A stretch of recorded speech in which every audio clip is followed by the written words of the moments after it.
Bem-vindo de volta ao programa. Estamos novamente com o professor Jeffrey Sachs para discutir o quarto aniversário da invasão da Rússia à Ucrânia, que começou em 24 de fevereiro de 2022. É também, de certa forma, o 12º aniversário do golpe apoiado pela OTAN na Ucrânia, ocorrido em 22 de fevereiro de 2014, que pode-se argumentar desencadeou esta guerra desde o início. Muito obrigado por voltar ao programa. Triste que ainda estejamos falando sobre essa guerra e que ela ainda continue depois de todo esse tempo. Realmente impressionante.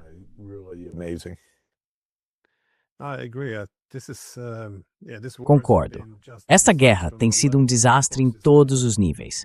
Claro, é um desastre humanitário, especialmente para a Ucrânia. E também tem sido um desastre estratégico que está destruindo a Europa e nos aproximando cada vez mais de uma possível guerra nuclear. Então, considerando que temos agora esses 2 aniversários, por que você acha que essa guerra ainda continua, com tanto em jogo, tanta destruição?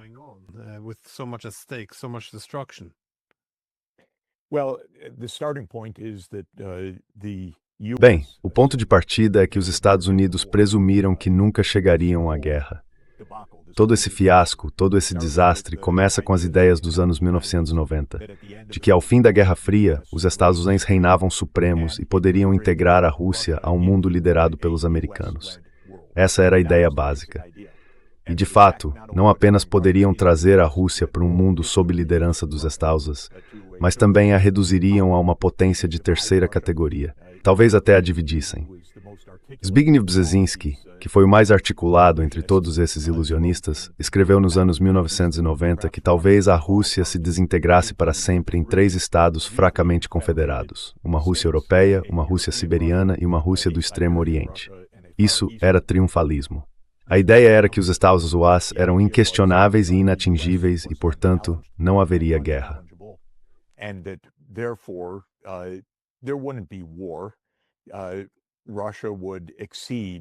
A Rússia cederia a quaisquer exigências feitas pelos Estados Unidos.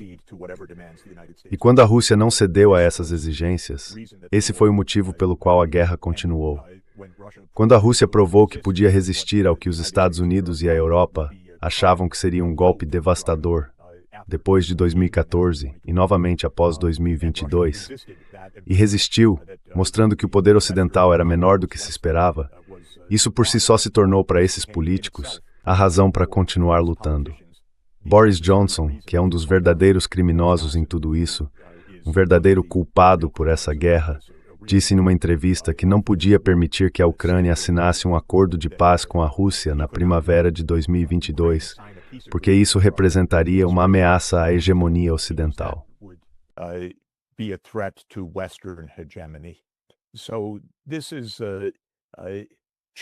Então isso é como crianças jogando um jogo de tabuleiro. Claro, não é um jogo de tabuleiro.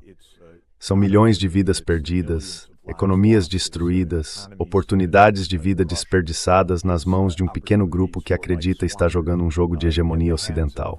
Não houve qualquer risco real nisso para a segurança europeia ou dos Estados Unidos. Isso não é uma questão de segurança dos Estados Unidos ou da Europa. É uma questão, primeiro, de dominação americana e depois, europeia. Os europeus, devo acrescentar, são um pouco estranhos nessa história. Os Estados Unidos os conduziram a isso. Os europeus sabiam que era uma má ideia. Sei com certeza que quando os Estados Unidos pressionaram pela ampliação da OTAN para incluir a Ucrânia, houve muita resistência na Europa porque sabiam que isso levaria à guerra.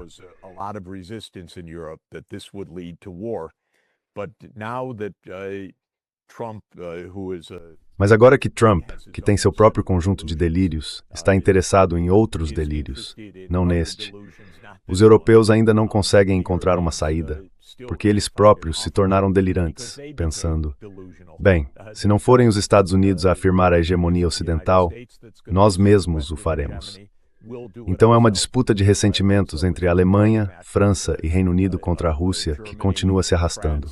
E isso impede esses líderes miseráveis, miseravelmente impopulares entre seus próprios povos. Estou falando de Scholz, Macron e Starmer, de dizerem a verdade, que isso foi uma má ideia desde o início e que deveria acabar. O melhor para a Ucrânia é a neutralidade ucraniana e o fim desta guerra. Eles simplesmente não conseguem dizer a verdade.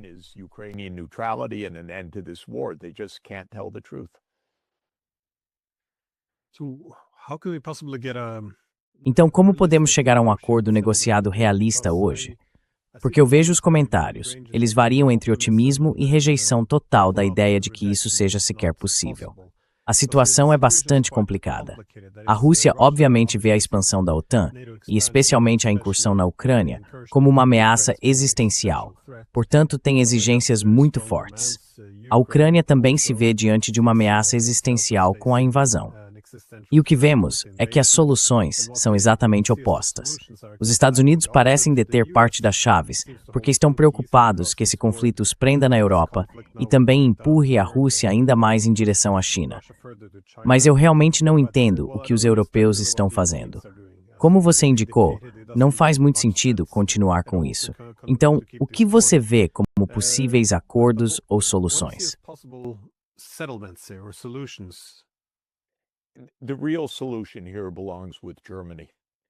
A verdadeira solução aqui está nas mãos da Alemanha. A Alemanha é a chave. A péssima liderança da Alemanha é a razão pela qual essa guerra começou e continua. É muito marcante ler as memórias de Angela Merkel, onde ela descreve o momento em que a Alemanha cedeu às exigências dos Estados Unidos para a ampliação da OTAN na cúpula de Bucareste em 2008. No primeiro dia dessa cúpula, quando George Bush pressionava de forma imprudente para que a OTAN se comprometesse a se expandir para a Ucrânia e a Geórgia, França e Alemanha, e eu sei que outros como a Noruega, acharam que isso era uma péssima ideia. Eles tentaram resistir, explicando a Bush que isso poderia provocar uma guerra que causaria uma crise na Europa e assim por diante. Mas os Estados Unidos insistiram. Isso é apenas um exemplo do chamado Estado Profundo americano. This is just an example of the U.S. deep state. In this case, Bush being a very... Nesse caso, Bush foi um presidente muito fraco, com Cheney como uma figura bastante sombria por trás dele, mas, na verdade, era o Estado Profundo, ainda perseguindo uma política que havia estabelecido mais de uma década antes, a de que a OTAN se ampliaria, pressionando os europeus a aceitarem isso. Merkel resistiu no primeiro dia da cúpula, mas cedeu no segundo. Isso, a meu ver, foi o ponto de virada para a Europa. Ela disse que salvou algo porque não havia um plano literal de adesão, apenas um compromisso com a adesão da Ucrânia e da Geórgia à OTAN. Isso não fez muita diferença do ponto de vista russo e também não fez muita diferença para a política que se desenrolou depois.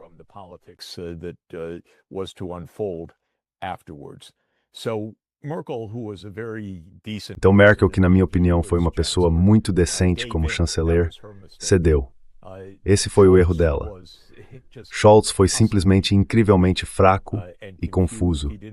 Ele não pronunciou uma única frase de verdade ou de bom senso sobre nada disso durante seu tempo como chanceler. E Merz também tem sido uma grande decepção, porque quando Merz assumiu o cargo de chanceler, ele já começou a bater os tambores da guerra desde o primeiro momento. Ele não disse, bem, acabei de chegar.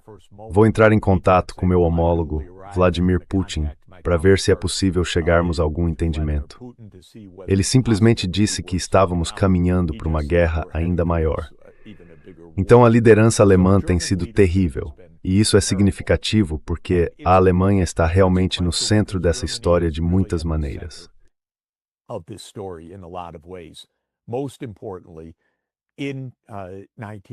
Mais importante ainda, em 1990, após a queda do Muro de Berlim, quando a Alemanha ainda estava dividida entre a República Democrática Alemã, a RDA no leste e a República Federal no oeste, Helmut Kohl era o chanceler e queria avançar rapidamente rumo à reunificação. Isso exigia a aprovação da União Soviética. Para obter essa aprovação, Kohl explicou a Gorbachev em 10 de fevereiro de 1990 que a unificação alemã não ameaçaria a segurança nacional russa, porque, em parte, a OTAN não se moveria para o leste.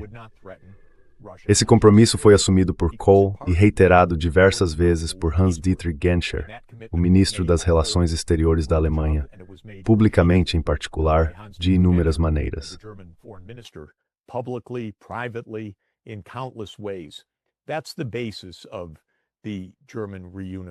Essa é a base da reunificação alemã.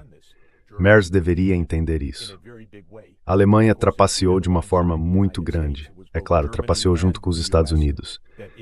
Foram tanto a Alemanha quanto os Estados Unidos que, a partir de 1993, começaram a pressionar pela ampliação da OTAN. Eu costumo dizer que os Estados foram o principal impulsionador disso, e acho que foram mesmo. Mas a Alemanha foi uma entusiasta da expansão da OTAN, embora tenha sido a principal, a imensa beneficiária do compromisso de que a OTAN não avançaria nem um centímetro para o leste. Tudo isso está bem documentado. Merz deveria saber disso. Então chegamos ao aniversário do golpe da Maidan, no qual os Estados Unidos fizeram muito para derrubar um governo neutro na Ucrânia.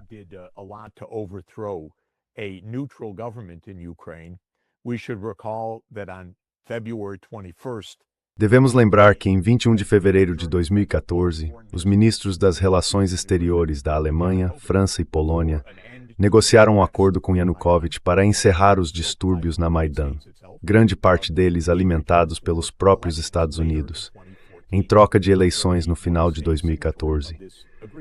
A Alemanha foi signatária desse acordo, uma das partes envolvidas. O acordo também foi coordenado com o presidente Putin e o presidente Obama. No dia seguinte, os líderes do GOP entraram em prédio em Kiev e derrubaram Yanukovych. Naquele momento, os governos ocidentais deveriam dizer: não aceitamos esse golpe.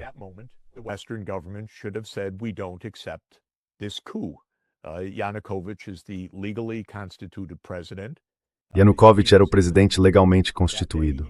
Ele estava em Kharkiv naquele dia e disse: ainda sou o presidente. Mas Obama imediatamente reconheceu o novo governo, que fazia parte do plano do Estado Profundo dos Estados Unidos. A Alemanha acompanhou novamente. Isso é terrível. A Europa fracassou. A Europa havia assinado um acordo com Yanukovych e então, completamente dentro de 24 horas, cedeu aos Estados Unidos. Depois a Alemanha trapaceou novamente. Porque em 2015, após o início da guerra, os dois oblastes do Donbass, Donetsk e Lugansk, haviam se separado e declarado que não estavam seguindo o regime golpista em Kiev.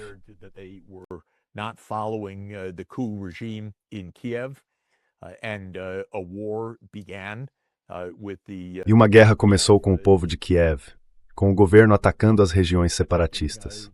O presidente Putin ajudou a orquestrar o que se tornou primeiro o Acordo de Minsk e depois o Acordo de Minsk II, mais importante em 2015. O Acordo de Minsk II determinava que os combates cessariam com base na autonomia política das duas regiões de maioria étnica russa e de língua russa, Lugansk e Donetsk. Os garantes desse acordo seriam a Alemanha e a França. E agora sabemos, pelo testemunhos, que eles não fizeram cumprir o acordo. Eles não pressionaram a Ucrânia a cumpri-lo, como era sua responsabilidade.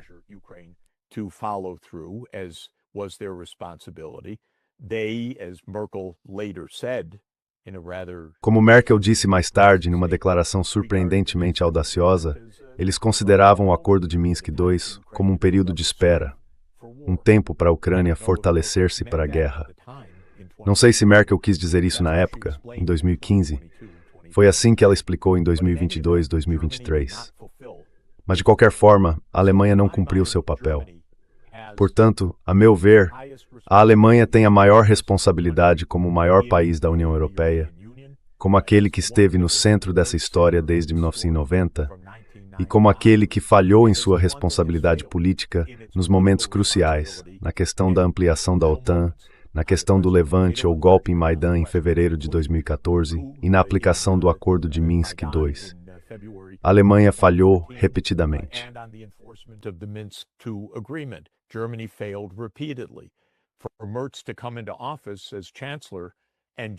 Para Merz assumir o cargo de chanceler e simplesmente declarar que Putin não é confiável, demonstra uma ignorância básica dos fatos essenciais dos últimos 25 anos, ou um descarado desprezo por esses fatos. Espero que seja ignorância. A maneira de lidar com a ignorância é por meio do diálogo. Merz deveria ter imediatamente pegado o telefone, ligado para seu homólogo e dito: "Fui recém-eleito chanceler da Alemanha. Temos uma grande responsabilidade de tentar encontrar a paz, e acredito que nossos ministros das Relações Exteriores devem se reunir imediatamente e discutir o que pode ser feito. Talvez não cheguemos a um acordo, talvez sim, mas devemos tentar. Nada disso aconteceu. Acredito que é isso que deveria acontecer imediatamente. Presumo que depois que o Sr. Merz ouvir nossa entrevista agora, ele ligará imediatamente para o presidente Putin e tentará encontrar a paz.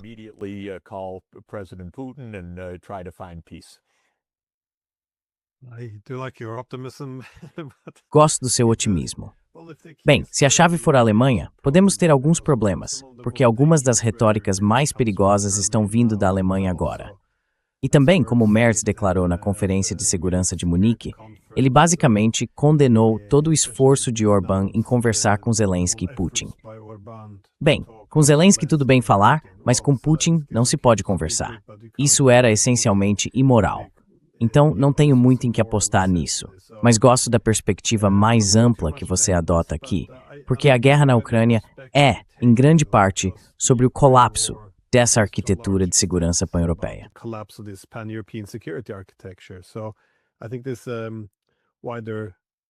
Acho que esse contexto mais amplo é importante. No fim da Guerra Fria, quando havia essa ambição de construir uma casa europeia comum, uma Europa maior que incluísse Moscou, surgiram muitas oportunidades que não foram aproveitadas. Você estava lá na época, negociando ou assessorando a Polônia. Você assessorou a União Soviética sob Gorbachev e, mais tarde, a Rússia sob Yeltsin. O que eles queriam, em comparação com o que os americanos queriam? Por que não foi possível chegar a um acordo pós-Guerra Fria mutuamente aceitável?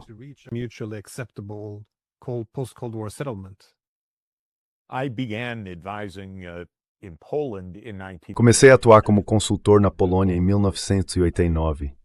A Polônia, é claro, formou um governo de coalizão sob o presidente Jaruzelski, que era o presidente apoiado pelos soviéticos, junto com o movimento Solidariedade, que era o movimento anticomunista, para formar um governo naquele ano. Estive bastante envolvido nisso e nas questões econômicas relacionadas. No que dizia respeito à economia, o ponto era que a Polônia estava quebrada. Não tinha reservas de câmbio, sua moeda estava em colapso, a inflação era muito alta e havia escassez de bens. Assim como macroeconomista, consegui elaborar um programa de estabilização que recomendei ao governo polonês e aos governos europeus.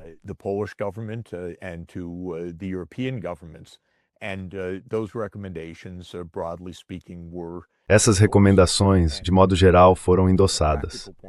Do ponto de vista prático, a Polônia conseguiu acabar com a alta inflação, estabilizar a moeda e, após cerca de um ano, iniciar um processo de crescimento econômico que duraria pelos 30 anos seguintes.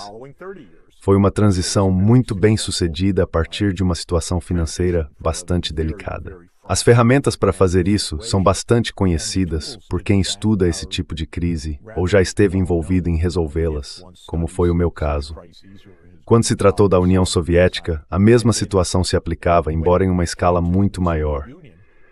Portanto, recomendei um pacote semelhante, mas em uma escala muito mais ampla.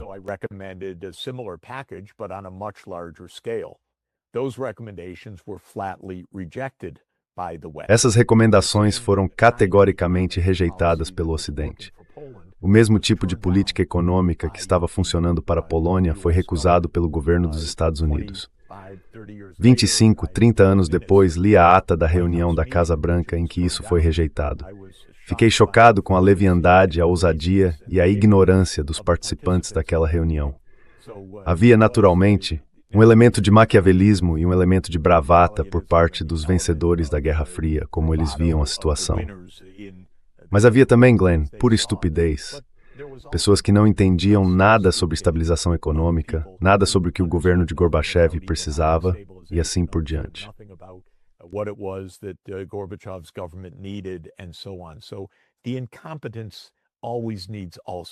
Então, a incompetência também precisa ser destacada aqui.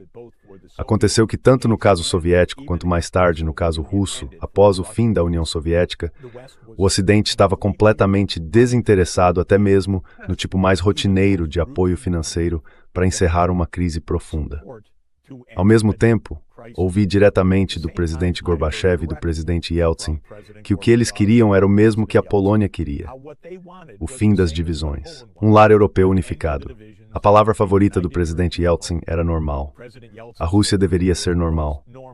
Sem mais revoluções, sem mais bolchevismo, sem mais divisões, sem mais Guerra Fria, apenas normal.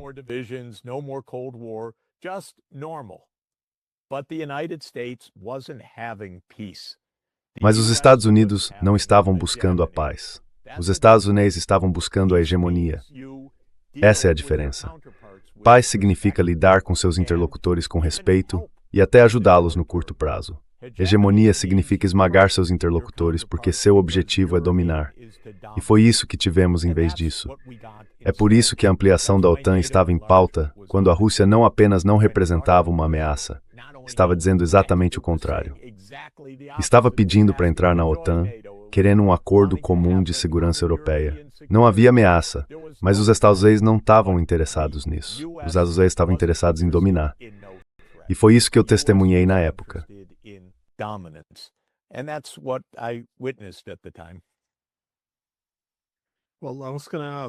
Bem, eu ia perguntar, como você acha que a guerra na Ucrânia remodelou a ordem global?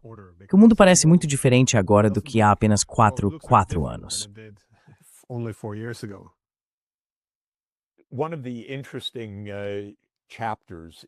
Um dos capítulos interessantes do livro O Grande Tabuleiro de Xadrez, de Zbigniew Brzezinski, publicado em 1997, faz a seguinte pergunta: à medida que a Europa e a OTAN avançam para o leste e cercam a Rússia, o que a Rússia fará?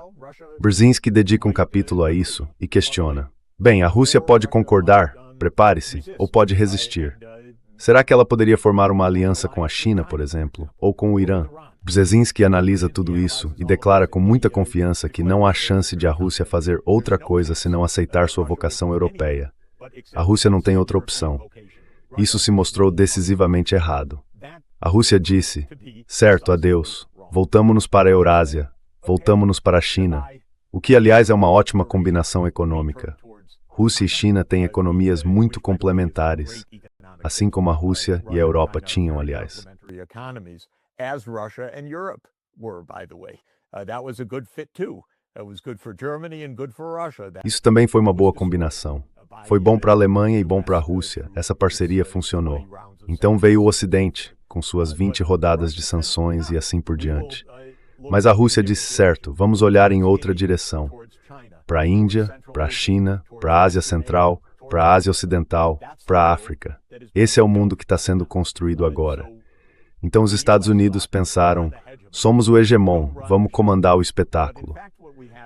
Mas, na verdade, o que temos é um valentão nos Estados Unidos, ainda muito violento e muito poderoso, sem dúvida.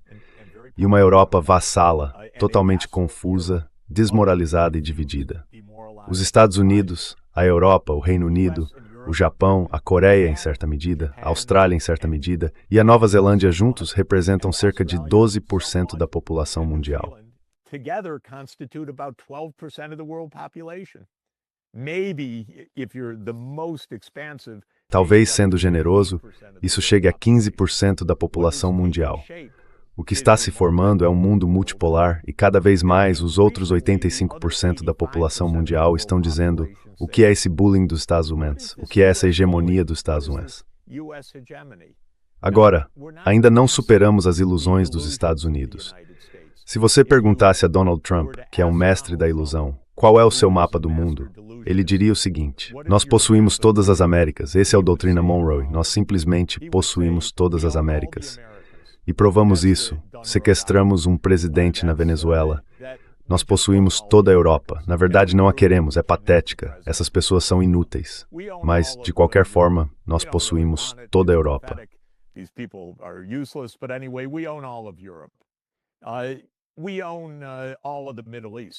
Nós controlamos todo o Oriente Médio e vamos provar isso porque vamos entrar em guerra com o Irã. Nós controlamos a Índia porque a Índia tem medo da China e controlamos metade do Sudeste Asiático e do Pacífico, então estamos cercando a China. Então estamos indo bem, ainda estamos no comando. Essa é a visão americana delirante do mundo, bastante perigosa.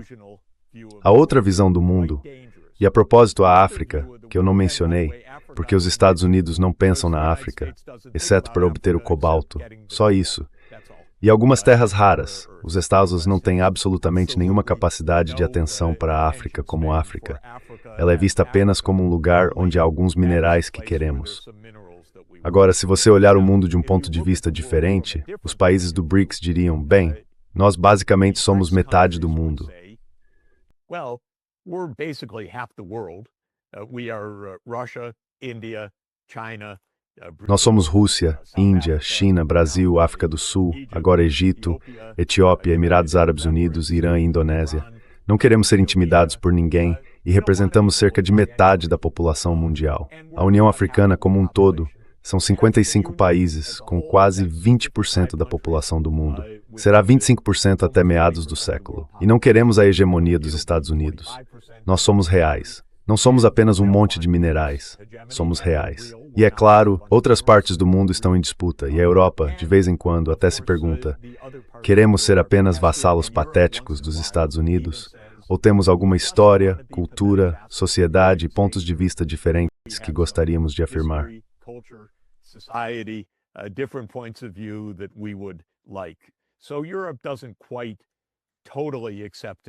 Então, a Europa não aceita completamente sua condição de vassalagem, e acho que a forma justa de colocar isso é que os Estados Unidos, em termos relativos, não têm nada parecido com a autoridade, a reputação ou o desejo de alianças no restante do mundo. O mundo ocidental é uma pequena parte do planeta, e a grande verdade é que os 85% fora dos Estados Unidos e da Europa, e alguns países do leste asiático, querem prosperidade. Eles querem um bom comércio. Querem avançar em tecnologia. E a China será uma boa parceira para eles, a Índia será uma boa parceira para eles, a Rússia será uma boa parceira para eles.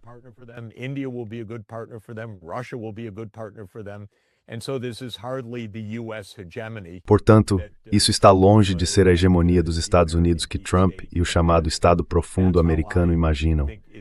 Essa, acredito eu, é uma visão muito mais precisa do mundo.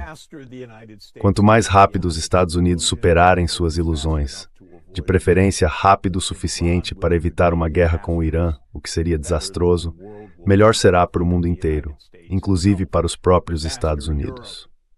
E quanto mais rápido a Europa se libertar de sua russofobia patológica e reconhecer que foi conduzida por um caminho que ela mesma escolheu trilhar, que isso foi um erro, e que é preciso tornar o continente seguro e estável com base na segurança coletiva, mais rápido a Europa poderá prosperar novamente.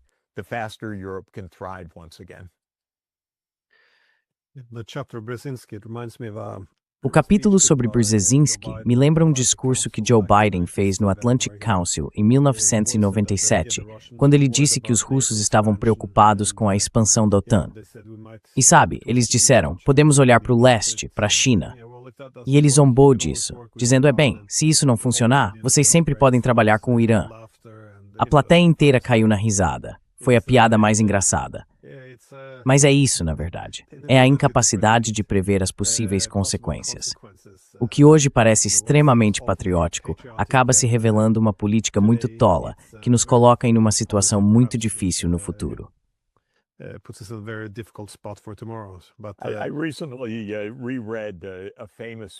Recentemente reli um famoso discurso do arqui-imperialista Joseph Chamberlain, chefe do escritório colonial britânico, proferido em 1897. Um dos pontos notáveis nesse discurso completamente repugnante e imperialista é quando ele diz: os domínios britânicos se estendem por todo o mundo. Somos um quarto de todo o planeta. Não há ninguém que possa começar a nos desafiar em todo o futuro da história, pelo que podemos ver. E bem, meio século depois, tudo havia desaparecido. Então essas previsões, essa fanfarronice, essa arrogância, essa crença de que se pode governar o mundo, são o orgulho que precede a queda. E esse tem sido o grande erro da América e da Europa.